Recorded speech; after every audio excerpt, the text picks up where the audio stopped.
안녕하세요. 요즘 라오스에 여행 많이 가시죠? 오늘은 라오스에 가시게 되면 조심해야 될 것들에 대해서 한번 말씀을 드려보도록 하겠습니다. 아직 이 채널의 구독자가 아니시라면 지금 바로 구독 버튼을 꼭 눌러주시고요. 좋아요와 알림 설정도 부탁합니다. 여러분, 라오스가 다른 주변국들에 비해서는 비교적 안전한 나라입니다. 많이 해외를 다니시는 분들은 저와 비슷한 걸 느끼게 되실 겁니다. 그러나 여기도 사람 살아가는 곳이기 때문에 조심해야 될 것들이 있습니다. 어떻게 보면 현지인들에게는 조심해야 될 사항들이 전혀 아닌데 한국 분들에게는 조심해야 될 사항이 될 수 있는 부분들이 많이 있는 것 같습니다. 한국 사람들은 걷기를 유독 좋아하시는 것 같죠?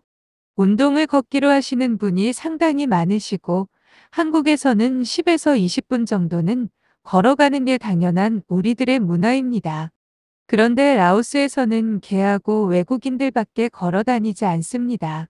그러다 보니까 걸어 다니면서 생기는 위험들이 있는 것 같더라고요. 저는 걸어 다니더라도 별로 신경이 쓰이지 않는 부분인데 많은 분들이 라오스의 개들 때문에 힘들어 하시더라고요. 개를 묶어놓고 키우지를 않습니다. 그냥 이런 개들이 주인이 있는지 없는지 모를 정도로 거리에 개들이 많이 다니고 있고요. 거리에서 그냥 자고 있는 경우도 많이 있습니다. 그런데 가끔씩은 개들의 크기가 위협이 될 정도로 큰 개들이 다닐 때도 많이 있습니다. 저 같은 경우는 시골에서 자랐고 이렇게 풀어놓은 개들을 자주 접하고요. 또 내가 귀여워하면 개들은 공격적으로 나오지 않습니다. 그런데 그 개를 두려움의 대상이라고 생각을 하고 지팡이 같은 걸 가지고 툭툭 치게 되면 이 친구들이 또 공격한다고 생각해서 으르렁거리기도 하고 적대시하게 됩니다.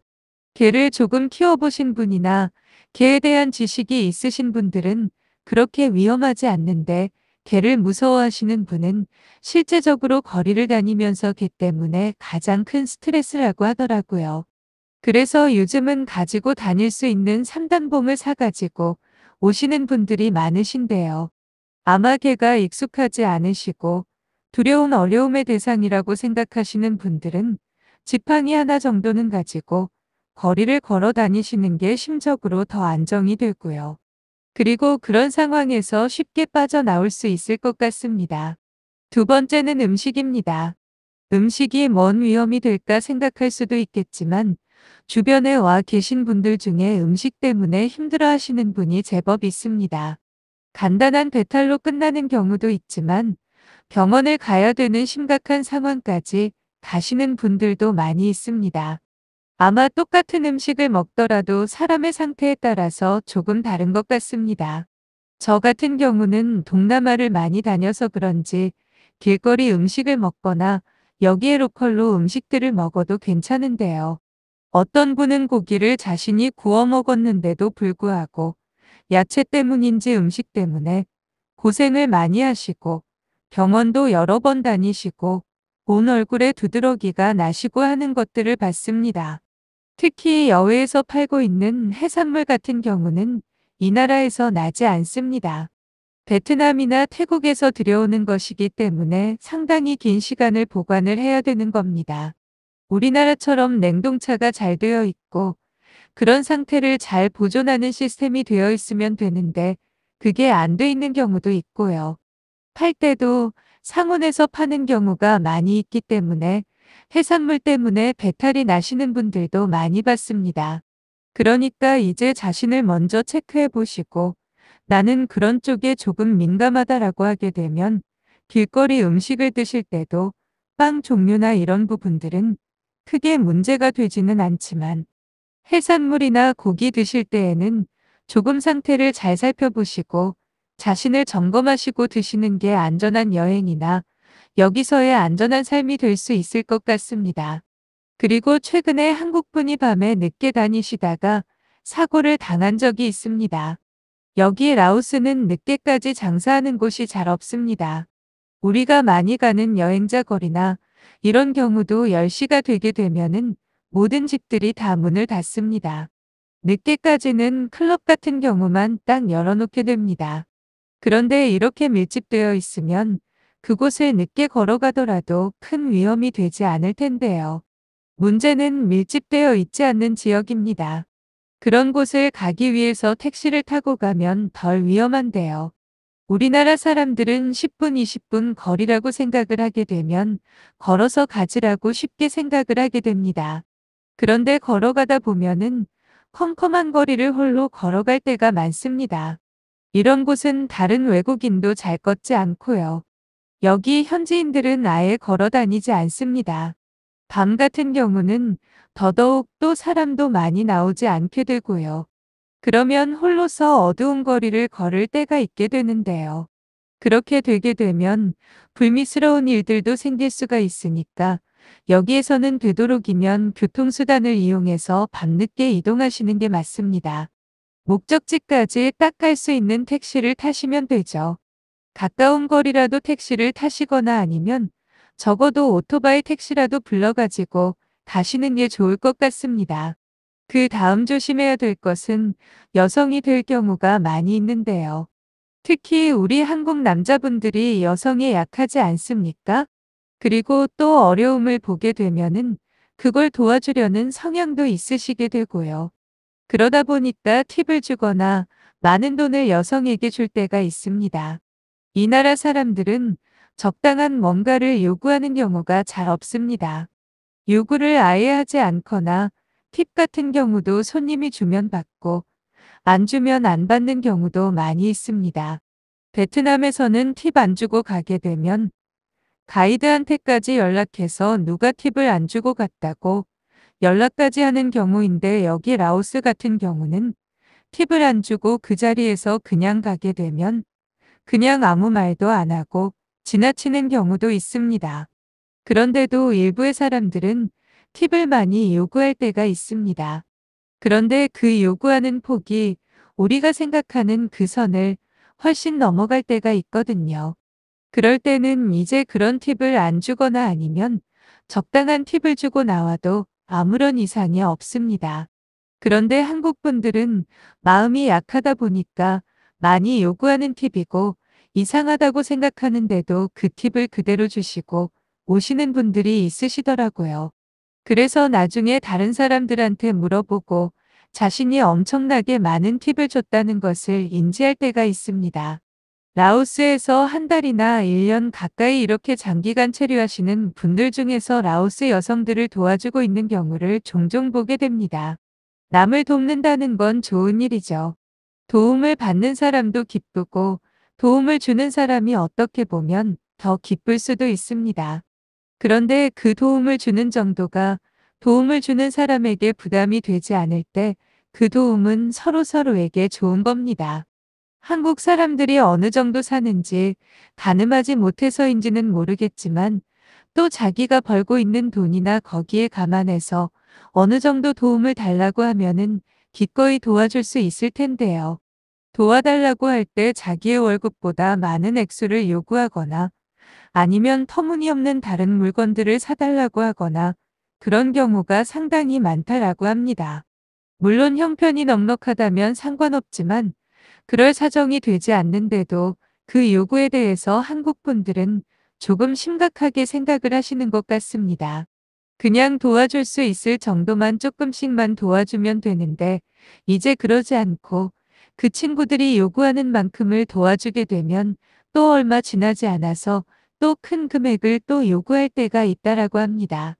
도와주는 사람이 부담 없이 도와줄 수 있는 정도의 금액을 지속해서 도와줄 수도 있는데 터무니없는 금액을 요구하게 되면 이 친구는 참 나쁜 친구이구나라고 생각되어서 이때까지 도와줬던 부분들을 완전히 차단해버리고 아예 연락을 취하지 않는 경우도 많이 봤습니다.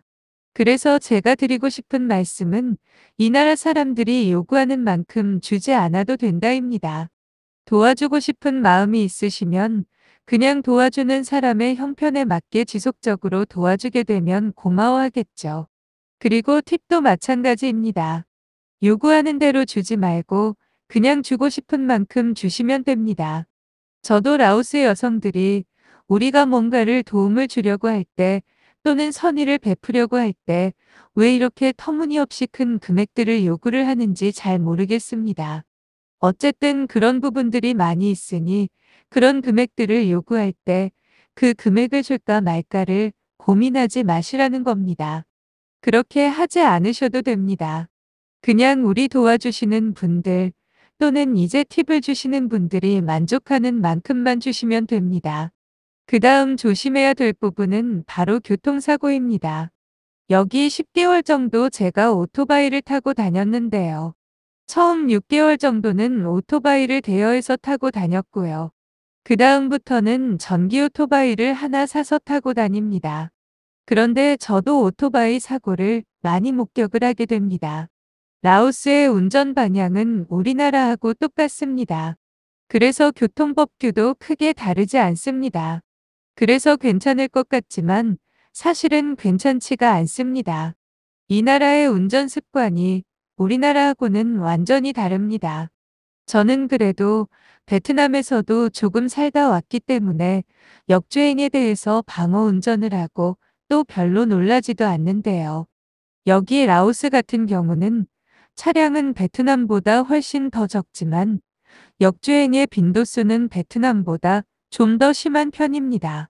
베트남 같은 경우는 오토바이 역주행은 많이 보지만 차량의 역주행은 자주 못 보게 되는데요. 라오스에서는 차량의 역주행도 많이 보게 되고요. 그러면 차량의 역주행이 있을 때 이 사람들이 대처는 어떻게 하냐면 그냥 쓱 비켜줍니다. 빵빵거리지도 않습니다. 그렇기 때문에 그런 걸 모르는 상태에서 우리 한국 분들이 운전을 하게 되면 역주행 당사자가 당연히 비키겠지라고 생각을 하게 되는데 그렇지가 않습니다. 그냥 비킬 수 있는 공간이 있으면 역주행 당사자가 아닌 방어하는 입장에서 비켜줘야 되는 경우가 상당히 많이 발생을 하게 됩니다. 그래서 그걸 잘 모르게 되면 그런 운전 습관을 모르게 되면 사고와 가까운 상황들이 발생을 하게 되겠죠. 제가 목격한 오토바이 사고와 제가 사고 날 뻔한 상황을 설명을 드릴까요?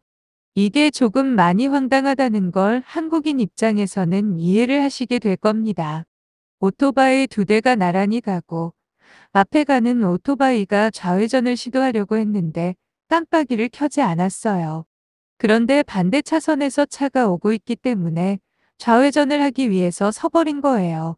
그러니까 뒤에 오던 오토바이는 이 오토바이가 직진하는 줄 알았겠죠. 깜빡이를 안 켰으니까 세게 받아가지고 오토바이 두 대가 완전 파손되는 사고를 목격을 했습니다. 그리고 제가 골목에서 우회전을 할 때였습니다. 상대편에서 라오스 사람들이 중앙선을 넘어서 오는 경우가 많기 때문에 우측으로 바짝 붙어서 우회전을 하고 있었는데 골목을 커브를 돌면서 차량은 우측으로 오고 오토바이는 좌측 제 앞으로 바로 오는 겁니다. 그래서 거의 사고가 날 뻔한 적이 있습니다. 이처럼 상식적인 부분도 지키지 않을 때가 있기 때문에 그럴 때는 상당히 위험해질 때도 많이 있습니다. 라오스에 와서 오토바이나 차량이 없으면 다니기가 힘든 건 사실입니다. 할 수 없이 우리가 오토바이를 타고 차량을 대여해서 타게 되지만 천천히 운전하셔야 됩니다. 사고가 나더라도 속도를 줄이게 되면 사고가 경미한 사고가 나기 때문에 덜 위험하게 됩니다. 그래서 항상 방어 운전을 하셔야 되고 내가 법규상 잘못한 것이 없으면 사고가 나더라도 괜찮다라는 우리나라에서의 마인드를 가지시면 안 됩니다. 사고가 나게 되면 라오스에서는 말을 잘하지 못하는 외국인들이 불리할 수밖에 없습니다. 교통경찰이 여기 와서 나의 상황을 잘 설명을 해주게 되면 모든 것이 괜찮아질 것이라고 생각하는 한국적 사고로 사고를 대체하시게 되면은 사실은 많은 손해를 보시게 될 겁니다. 그리고 또 다치시게 되면 치료 자체도 한국처럼 되지도 않겠지만은 병원비도 한국보다 훨씬 더 많이 들어가게 될 겁니다. 그래서 라오스에서는 방어 운전하시고 천천히 운전하시는 게 그나마 사고를 줄일 수 있는 좋은 방법인 것 같습니다. 제가 라오스에서 조심해야 될 것만 말씀을 드리다 보니까 라오스는 갈 데가 못 되네라고 생각하실 수 있을 텐데요. 이건 극히 일부분이니 조심하라는 관점에서 말씀을 드린 겁니다. 잘 판단해서 조심해서 여행을 하시면 됩니다. 끝까지 시청해 주셔서 감사하고요. 구독도 꼭 부탁합니다.